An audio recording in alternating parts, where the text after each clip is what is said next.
Okay, everyone, we're going to put a facial expression that expresses how we all feel about this lockdown. 1, 2, 3, go.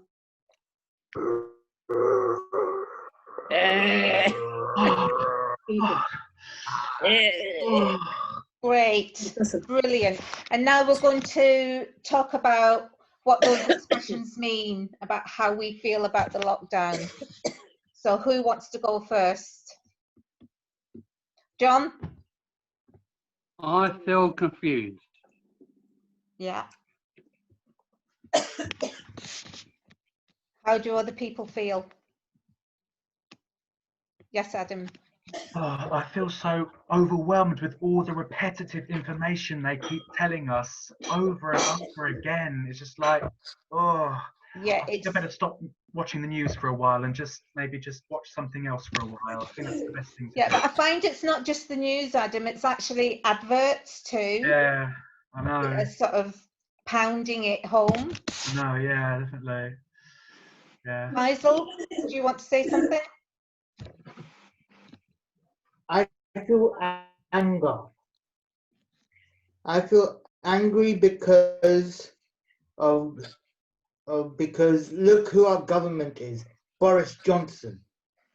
I mean, he's the most irritating, frustrating, dim-witted imbecile that has ever been in the Conservative Party. I hear you.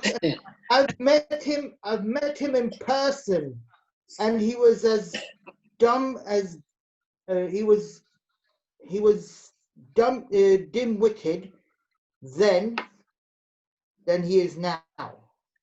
I've actually met him in person, and he's actually my height. I went as a representative of Safety Net People First. This was a few years ago. So what I did was I went as a representative for Safety Net People First. I think it was in the Shard or something, I don't know. And I went up to him and said, "Oh, hello, my name's Faisal Yusuf. I'm from Safety Net People First. Here's a card if you if you want to connect anything." This is him. Oh, okay. Puts it in the pocket and turns away from me. I mean, come on. So he's ignoring people like he's doing now. And what about the Obviously. UK? What about the UK track record on disability rights? Pretty bad. And not only that, the other thing is that we've been through. What have we been through? We've been through swine flu, bird flu, Ebola, and all that. And every single time, the government hasn't been quick to act, and we've been it's been slow and everything. No clear information on what to do, and how we should do it, and what we should be careful about, and everything. We had bird flu, swine flu, Ebola, foot and mouth. Over we've had all those. Anybody else like lockdown? Coming to COVID, it's like the whole country shut down. Not just the whole country, Faisal, most of the world. Yeah, I know, but I mean, I'm talking about just Britain. I know most of the world shut down. All the superpowers of the common economy has lost their minds because they don't know what to do. They don't know if it's airborne. Is it through water like cholera? Is it what? I don't know what. They're not being clear about what COVID is and how it's been passed on to people and all that. What do you think, Jenny? Lockdown, it's been a really mixed bag. Lots of anxiety for my mum, particularly when one of her carers tested positive. That was a really fraught 2 weeks. Other times it's been not bad because I've discovered resources within myself and I've started doing some gardening on my balcony, and that's been a real source of pleasure. So I found a new hobby. But I find the constant changing of the rules very confusing. I think all these sort of mixed messages about whether they are rules that we really should be following or whether it's left to your own discretion just adds to the confusion. It's a great pity that Boris is such a dreadful orator, that he blithers and blathers and leaves everybody feeling very confused. It'd just be nice to not have things change for a little while, because you just get used to one set of rules and then they change. And I think that unsettling of everybody constantly, week in, week out, day in, day out, is making us all feel quite anxious and upset and on edge. And I think that's why people are lashing out more and more, sadly, because they're feeling they don't really know what kind of ground they're standing on. It doesn't feel steady and stable and supportive.